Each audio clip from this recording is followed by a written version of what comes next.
Alan Briggs wasn't supposed to be in that part of town. Not on a Tuesday, not with Liam in the back seat, and definitely not pulling into a dirt-stained auto lot behind a strip of shuttered hardware stores. But the scratch across the side mirror had pushed him one breath over the edge, and now he was here. Engine off, staring through a cracked windshield at a faded sign with no name and a broken floodlight swinging in silence. He told himself it would be quick. Just a look. Maybe ask if someone inside knew a guy who could buff it out before the weekend. He didn't expect much, just a patch job to avoid the questions from his sister at the next family gathering. What he didn't expect at all was the voice. Thin. Too young. From the edge of the lot, near a fence warped by age. "You looking for help, mister?" Alan glanced over, half annoyed, already ready to wave off whoever it was. Probably someone looking for spare change or a ride. What he saw instead was a kid, maybe 12, maybe younger, skinny, shoes worn through at the toe, a jacket 3 sizes too big zipped to the neck. The kid didn't move closer, just stood there, hands tucked deep in the sleeves, and said something that didn't register at first. "I can help your son talk again." It took Alan a second to process the words. He looked at the kid, then at Liam in the rear view, then back at the kid. "What did you say?" he asked, before realizing he'd actually said it out loud. The boy didn't repeat himself. He didn't need to. The sentence was already doing laps in Alan's head. For a moment, Alan considered pulling out of the lot entirely, putting the car in drive and forgetting the whole thing happened. But Liam somehow had heard it too, or maybe just felt the shift. The quiet shift in his father's breath, in the pause that wasn't part of the routine. The boy was still standing there, not pushing, not pleading, just waiting. Alan stepped out, unsure if he was being reckless or desperate, or if there was even a difference anymore. Liam hadn't spoken a single word in 3 years. Not since the night the sirens came. Not since the smoke and the screams and the long silence that followed. No doctor had offered anything except gentle expressions and long names for conditions no one could explain. Trauma-induced mutism, they said. Deep-seated grief. Selective silence. As if giving it a name made it easier to carry. Alan had carried it anyway. He'd carried it to specialists and programs and out-of-state retreats. He'd paid for scans, therapies, animal-assisted sessions, and even sat through a week-long retreat where a man with a flute swore the notes would realign the boy's energy. Nothing changed. Not Liam's silence. Not the way he stopped looking at people. Not the way the world started speaking about him instead of to him. So no, Alan didn't believe the kid. Of course he didn't. But when Liam suddenly pressed his forehead against the window and didn't look away, something cracked. Alan found himself walking, following the boy toward the far end of the lot. The boy didn't speak again, not right away. He just moved with a sense of purpose Alan hadn't seen in anyone in a long time. Not even in himself. They reached a rusted gate that led into an alley Alan had never noticed before, though he'd driven past this street a dozen times. The kid paused, looked back, then stepped through. Alan hesitated, then opened the door and helped Liam out. No words, just motion. Routine, familiar, and yet completely out of place. The alley curved slightly, narrow, almost hidden between 2 long-forgotten buildings. At the end, the boy stopped. There was a door. No sign, no number, just a door. He knocked once, then stepped aside. Alan waited, then it opened. Not fast, not dramatic. Just a soft creak and the faint smell of something old and sweet. The woman who answered didn't ask for names, didn't ask what they wanted. She looked at Liam, then at the boy, then back at Liam. Her eyes settled there, for a moment longer than Alan was comfortable with. Then she nodded and opened the door wider. The boy gestured inside, but Alan didn't move. "What is this?" he finally asked. The boy didn't answer directly. Instead, he looked at Alan and said, "You've tried everything else." It wasn't a challenge. It wasn't even a dare. It was just a fact. Alan turned to Liam. The boy looked back at him, calm, steady. And in that moment, Alan realized something. His son wasn't afraid. Not of the alley, not of the door, not of the strangers. Maybe it was enough. Maybe just this once, the answer wasn't in hospitals or insurance forms or second opinions. Maybe the answer didn't have to make sense. Alan nodded once, and they stepped inside. The room inside was nothing like Alan expected. No incense, no symbols, no flickering candles or chanting.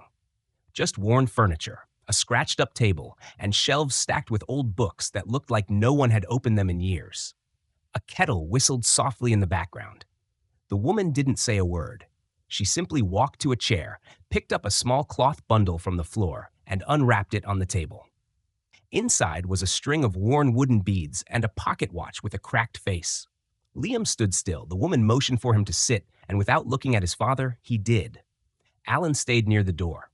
Not out of fear, but uncertainty. He couldn't place what made this feel different. It wasn't magic, it wasn't therapy, but it also wasn't a scam. There was nothing for sale, no promise of miracles, no language designed to unlock his wallet. Just a quiet, unshaken rhythm to the way she moved. The boy who brought them there leaned against the wall. He didn't speak. He didn't look at Alan. He was watching Liam, like someone waiting for a sign only he could recognize. The woman took the pocket watch and placed it gently in Liam's hands. It didn't tick. It didn't shine. She closed his fingers around it and spoke, finally. Only 2 words, in a language Alan didn't understand. Then she walked away. Not out of the room, away just to the far corner where a folded quilt sat on a trunk. She pulled it over her lap and sat down again. Her eyes closed. Alan stepped forward. "What do we do now?" No one answered. Minutes passed. Liam didn't move. He stared at the watch, not turning it, not shaking it, just holding it. Alan wanted to ask again, but something in the air warned him not to. The room wasn't filled with suspense or mystery. It was filled with stillness, like the kind you hear just before something changes. Then Liam blinked. He didn't startle. He didn't flinch. But his mouth opened slightly, and from it came a single sound. It wasn't a word, just a vowel. Raw, cracked from disuse. But it cut the silence like a spark in dry wood. The woman didn't open her eyes. The boy didn't smile. But Alan took one step forward. "Liam?" he said. The second sound came clearer. Then a name. Not a shout, not a cry, just a word. "Mom." Alan's legs locked. Lest he looked at the boy, who finally met his eyes. There was no surprise in the boy's expression. Just quiet confirmation, like he'd already seen this happen in his mind 100 times. Liam spoke again. "I saw her." Alan dropped to the nearest chair. His son's voice was hoarse but whole, not imagined, not a fragment. He was talking. After 3 years. Just like that. The woman finally opened her eyes. She nodded once toward Liam, then to the watch. Alan couldn't believe it. How? He started, but she was already standing. She walked past him without a word into the kitchen. The boy turned toward the door. "You should take him now." Alan didn't argue. Liam was still whispering fragments. Words, sentences, names. Alan hadn't heard from his son since before the fire. He didn't want to break whatever was happening. Back in the car, Alan buckled Liam in slowly. The boy followed them to the edge of the alley, but didn't ask for anything. Didn't wave. Just stood there, watching as they drove off. Liam stared out the window, clutching the watch like it was made of something more than metal and time. Alan didn't ask any more questions until they reached home. Then, as Liam walked ahead into the living room, Alan turned back to the boy's face in his mind. That look, that absolute certainty. He didn't know what the woman had done. He didn't know who the boy really was. He didn't understand how any of it was possible. But his son had spoken. That night, Liam said goodnight for the first time in 3 years. And Alan didn't sleep. He sat in the hallway, staring at the closed bedroom door, wondering how one trip for a mirror scratch led him to a place that rewrote what he thought healing could mean. He thought about all the money he'd spent, all the experts and clinics and flights across the country. None of them had given him back what this nameless woman and silent boy had. In the middle of the night, he opened his laptop, typed a note into his phone, then deleted it. There were no words that could explain this. Not yet. Maybe not ever. The next morning, Liam made his own breakfast. Alan almost cried. Instead, he just asked, "How do you feel?" Liam answered without hesitation, "Lighter." The watch sat beside his cereal bowl, unmoving, but still somehow alive. Alan knew he had to find the boy again, not to ask for more, but to understand what he'd just been given. Alan went back to the lot 2 days later. The sign was still crooked. The air still smelled of rust and rain, but the boy was gone. No one answered the door at the end of the alley. The gate creaked open like before, but the hallway behind it was empty. He waited, paced, even called out. Nothing. He came again on Thursday, and again Saturday morning. Each time, the same result. It was as if they had evaporated into the brick. Liam didn't seem concerned. He spoke now, not much that, not often, but enough. Sentences about things Alan hadn't heard in years. About school, about dreams, about the color of the clouds and the sound of songs. He didn't talk about the alley or the woman or the boy. He didn't bring up the watch, though it never left his pocket. Alan tried to focus on that, on the miracle already given. But some part of him needed more. Not for another fix, not for a repeat, just an answer, a reason. By the end of the week, Alan left a note under the gate. Folded once, no name, no signature. Just a sentence. I believe now. Please talk to me. He didn't expect an answer. But on Sunday, a card appeared in his mailbox. No envelope, no return address. Just a business card, the kind you'd see pinned to a coffee shop corkboard, except it wasn't for any service. On the back, handwritten in uneven ink, you're not supposed to understand it. Just carry it forward. He read it 10 times. It felt like closure, and also like an invitation. Liam was playing piano when Alan walked back in. Not a full song, just notes, strung together the way children hum when they're bored. Alan watched from the hall, unsure whether to interrupt. When Liam noticed him, he didn't stop. He smiled, nodded once, then kept playing. Alan sat in the kitchen and stared at the card again. Monday morning, after dropping Liam at school, he drove to the edge of the city, where neighborhoods thinned and empty buildings leaned into each other like old men swapping secrets. He parked, locked the car, and walked. No map, no direction. Just a feeling, the kind he'd never trusted before but suddenly couldn't ignore. 2 blocks from a bus depot, he saw the boy again. Different coat, same eyes. He was sitting on a curb next to a girl with tangled hair and sleeves that covered her hands. She didn't speak, didn't look up, just rocked gently back and forth as the boy hummed a soft, low tune. Alan didn't approach. He watched from across the street. The boy didn't look at him, didn't signal. But somehow, he knew Alan was there. Alan turned back, got in the car, and drove home. The message was clear. This wasn't his to claim. It wasn't something he could bottle or box or broadcast. It had already done its work. That night, Liam wrote a story for school. It was about a boy who spoke without sound and a watch that only ticked for the heart. He showed it to Alan without a word. Alan read it twice, then once more. When he looked up, Liam was asleep on the couch, curled beside a backpack that now carried more than books. He carried lightness now. The next day, Liam asked to walk into school alone. Alan said yes. After he drove away, he pulled over 3 blocks later, gripped the steering wheel, and let the silence sit with him. It was no longer heavy, no longer cruel, just still. He knew the boy was out there. Maybe behind another gate, maybe in another alley, helping someone else, one voice at a time. Alan didn't need to find him again, but he would never stop listening. A week passed, then 2. The world didn't change, but Liam did. He started waking up before his alarm. He packed his own lunch, sometimes for both of them. He began humming in the car, soft and off-key, like a muscle being used again after years of stillness. Alan didn't interrupt. He let the sound fill the spaces that used to ache. On a Thursday afternoon, Liam asked if he could speak at the school assembly. Alan paused before answering. "Do you want to?" Liam nodded. "It's time." That night, Alan helped him practice, though Liam hardly needed it. He knew what he wanted to say. Not about the fire, not about the silence, about belief, about the boy. He didn't name him, didn't say where, just called him a friend, someone who listened without asking anything in return. When the day came, Alan stood at the back of the gym, hands in pockets, trying not to draw attention. The microphone squealed once before settling. Liam walked on stage with his note cards, cleared his throat, and began. His voice didn't shake. His story was simple. One boy, one moment, one hand reaching through the dark. He spoke for 4 minutes. When he finished, no one clapped right away. Then someone did, then another. And then the room echoed. Alan didn't move. He watched his son walk off the stage on his own. No teachers, no aid, just him and the sound of sneakers on wood. That night, the phone didn't stop ringing. Friends, family, teachers, a few journalists. Alan let most of them go to voicemail. One message, though, he played twice. A woman from the district wanted to nominate Liam for a Youth Inspiration Award.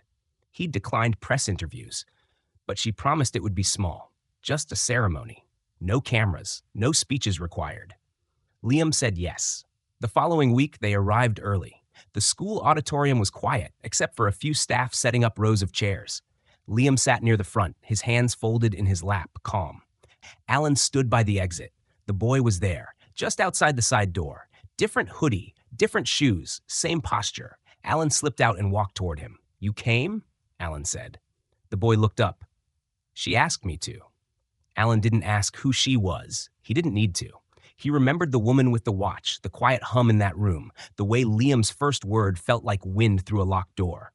"She never talks to people directly," the boy added. "She just sends me when she knows it matters."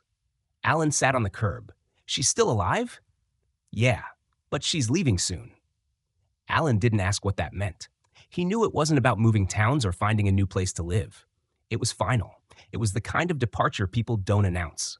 "She told me you'd want to say thank you," the boy said. "I do. She already knows." They sat in silence.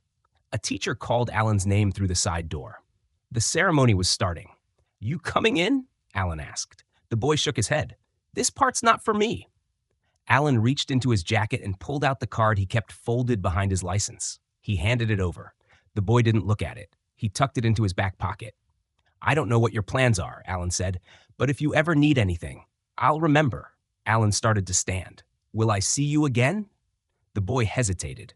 "Only if you forget what you already know." Alan nodded. When he walked back inside, Liam was already standing at the front, being introduced. Alan slipped into a chair in the last row, unnoticed. The lights dimmed. The applause started again. Liam accepted the plaque, gave a small bow, then walked down from the stage and straight toward his father. They didn't talk about the boy afterward. They didn't need to. But later that week, Liam placed something on the kitchen table. The cracked pocket watch, still unmoving. "I don't need it anymore," he said. Alan picked it up, turned it in his hand. "What should we do with it?" Liam thought for a second. "Keep it, for someone else." Alan nodded. He didn't ask who. He already knew.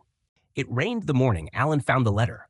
No envelope, just a folded sheet tucked under the welcome mat, half damp but still readable. 5 words, scrawled in large, uneven print. "She's gone. I ran again." There was no signature, none needed. Alan read it twice, then 3 more times before sitting down on the steps.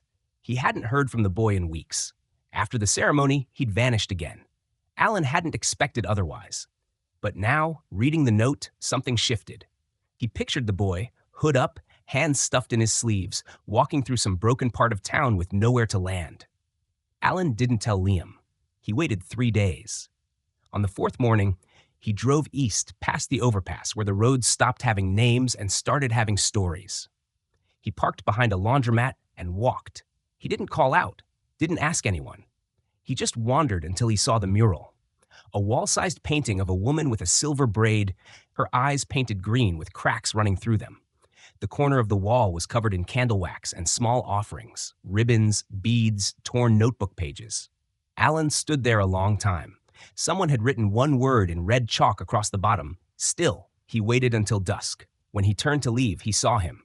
Same boy, older somehow.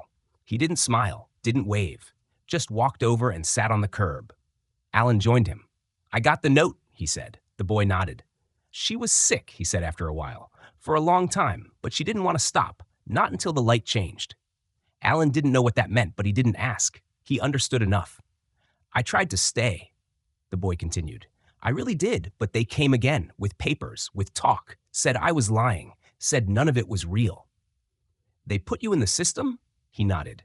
"I left the first night." "Where did you go?" "Nowhere, everywhere." Alan took a breath. "You want to come home with me?" The boy shook his head. "I can't. If they find me with you, it becomes something else. I've been down that road." Alan sat quiet. "But I came back because I needed to say something," the boy said. "Not for me, for you." Alan turned. "She told me before she went, healing isn't a destination. It's a practice. People think it's about fixing what's broken, but most of the time, it's just about not walking away." Alan felt the weight of those words. Not heavy, just solid. "True. I think about Liam," the boy added. "Not what happened. What comes next? His voice matters now, more than mine. That's how this works." Alan reached into his coat and pulled out a new card, laminated this time. No phone number, just an address, a name, and the word "anytime" scribbled in bold. He offered it to the boy. This time, the boy took it with both hands. I still fail sometimes, the boy said. Some people don't want help. Some people aren't ready. I mess up. I say the wrong thing. But sometimes I don't. Sometimes I show up at the right moment and something moves, and that's enough. Alan nodded. That's more than enough. The boy stood. Alan stayed seated. I have to go west this time, the boy said. Why? There's a girl in the shelter on 8th. She stopped eating 2 weeks ago. Nobody's listening. They keep saying she's just being dramatic. You know how to help? The boy looked at the mural. No, but I'll sit next to her until someone else does. Alan stood now, reached into his pocket. Take this. He handed him the cracked pocket watch. The boy hesitated. I thought Liam didn't need it. He doesn't, but maybe she does. The boy took it slowly, placed it in his jacket. Alan didn't ask when they'd see each other again. He didn't need to. As the boy disappeared down the sidewalk, Alan turned back to the mural. Someone had written something new in the corner, small and nearly hidden beneath a layer of chalk dust. Stay near the quiet ones. They're the ones who hear. It was nearly a month before Alan heard anything again. By then, Liam had fully returned to his routines: school, music, weekend bike rides. He spoke with ease, laughed without prompting, and no longer glanced sideways when someone asked him a question. The silence that had wrapped itself around their lives was gone, replaced by something steadier, something lived in.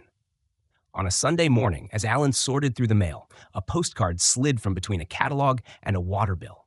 It was hand-addressed, no return label, no postmark. The front showed a faded image of a highway running through desert scrub. On the back, in tiny scrawl, she ate. I didn't say anything, just gave her the watch and waited. She didn't speak either, just started with crackers, then soup, then everything. I left it on the windowsill when I left. Maybe that's all I was supposed to do. Alan read it again. The initials were new, but he knew who had written it. He placed the card on the fridge, next to a drawing Liam had made of their house. It belonged there now. A part of the timeline they no longer needed to explain. That evening, Alan took Liam to a community center event. The school had nominated him for a mentoring role. Small, just a few hours a week with younger kids who struggled in class. Liam hadn't hesitated to say yes. While Liam spoke to the coordinator, Alan waited in the back, nursing a plastic cup of lukewarm coffee. He scanned the crowd out of habit now, half expecting to spot that familiar hoodie in every corner of the room. He didn't see it. But when they returned home that night, something was wedged in the crack of their mailbox. A drawing, charcoal on folded newsprint. It showed a boy holding a cracked pocket watch, standing beside a girl who looked tired but was smiling faintly. No background, no caption. Just them, shoulder to shoulder. Alan showed it to Liam. He studied it quietly before pinning it to the corkboard in his room. He's still out there, Liam said. Alan nodded. He always will be. Days turned into weeks again. Life kept moving. Liam's mentorship began. Every Thursday, he walked into a quiet room filled with mismatched chairs and sat across from kids who didn't speak much or at all. He didn't try to fix them. He didn't give advice.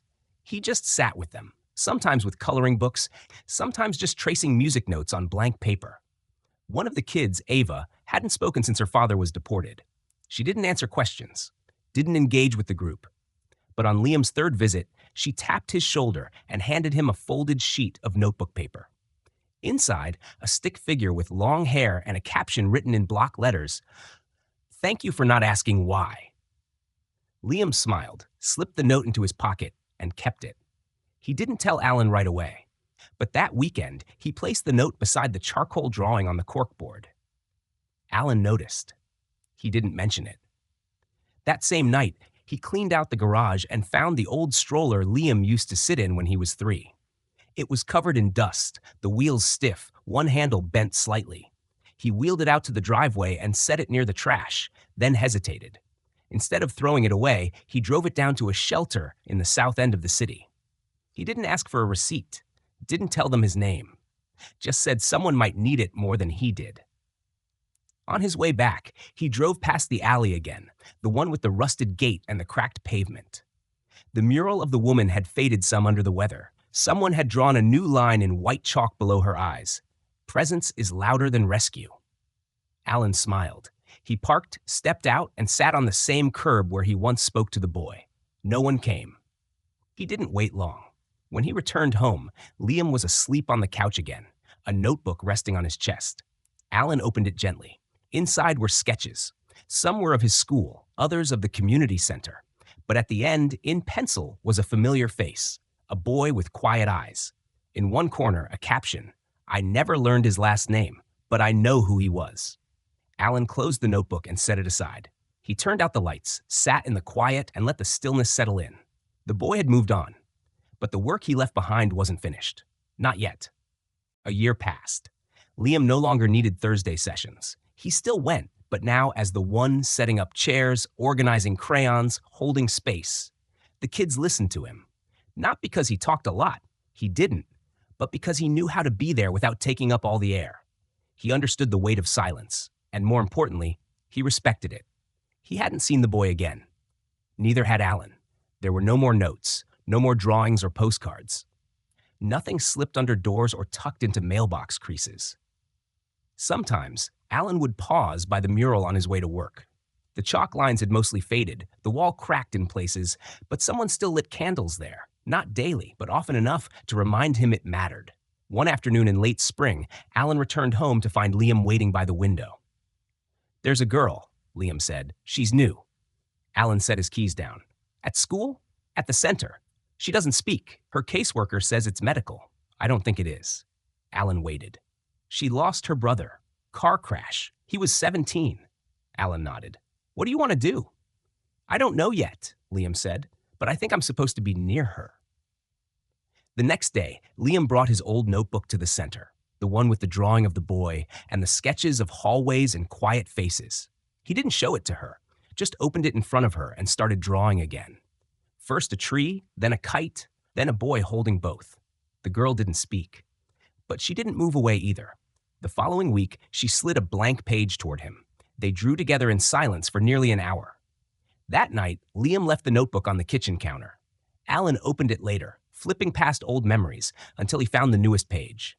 It showed two kids sitting under a tree. One had a book, the other had a balloon. No names, no words. But it was enough. Weeks later, Liam walked into the center and found a folded piece of paper taped to his cubby. No handwriting, just a charcoal sketch of a cracked pocket watch and a small J drawn in the corner. He never showed it to anyone. He just slipped it into the back of his wallet, behind his school ID. At the end of that summer, Liam stood on stage at his new high school. The counselor had asked for a student to speak at orientation. He didn't want to at first, but something in him shifted. A need to acknowledge the path, not just walk it. He spoke for 6 minutes. He told them about the weight of silence, about how some people carry stories they're too tired to tell, about how healing isn't always loud or visible. Sometimes it starts with being still, with showing up, with sitting next to someone who doesn't know how to ask. He didn't mention the boy by name. But in the front row, Alan sat with his hands folded, remembering a cracked windshield, a broken mirror, and a voice from an alley that had changed everything. After the speech, a girl from the audience walked up to Liam. "My brother's in a wheelchair," she said. "He hasn't spoken in months." Liam didn't offer advice. He just wrote something down on a sticky note and handed it to her. It said, "Start by sitting next to him. Then wait." She nodded, eyes wide. "Thank you," she whispered. Liam just smiled. That night, Alan and Liam sat on the back porch, the sky stretching wide above them. "Do you ever wonder where he is now?" Alan asked. "Sometimes," Liam said. "Think he'll come back?" "No," Liam said. "He only shows up when someone forgets how to believe." Alan looked out at the quiet street. What if someone needs him? Liam leaned back in his chair. They probably already met him. They just didn't know yet. The world didn't mark the boy's path. No statues, no mentions. No stories written in papers or shouted online. But his work echoed through classrooms, whispered between drawing sessions, passed in folded paper, etched in chalk and memory. He lived in the hands that didn't flinch, the ears that didn't interrupt, the patience of those who stayed. In another city, on another morning, a boy with a different name sat beside a child who hadn't spoken since winter. He didn't offer her food or advice. He didn't ask her why. He just opened a book, placed a small worn watch beside them, and hummed. Because healing doesn't always start with answers. Sometimes it begins when someone refuses to walk away and stays. Thank you so much for taking the time to listen to today's story. Your attention and presence mean more than words can express. We hope this story touched something within you, reminded you that healing doesn't always begin with answers, but often with presence, patience, and someone who chooses to stay. It's in the quiet acts of kindness, in the moments we least expect, that transformation begins. If this message resonated with you, we'd be truly grateful for your support. Just a simple like goes a long way in helping us continue sharing stories like this. And we'd love to hear from you. Drop a comment below to let us know what country you're watching from and how this story made you feel. Your voice matters, your reflections matter, and your story might be exactly what someone else needs to hear. Don't forget to subscribe to the channel so you never miss a new journey with us. Thank you again for being here.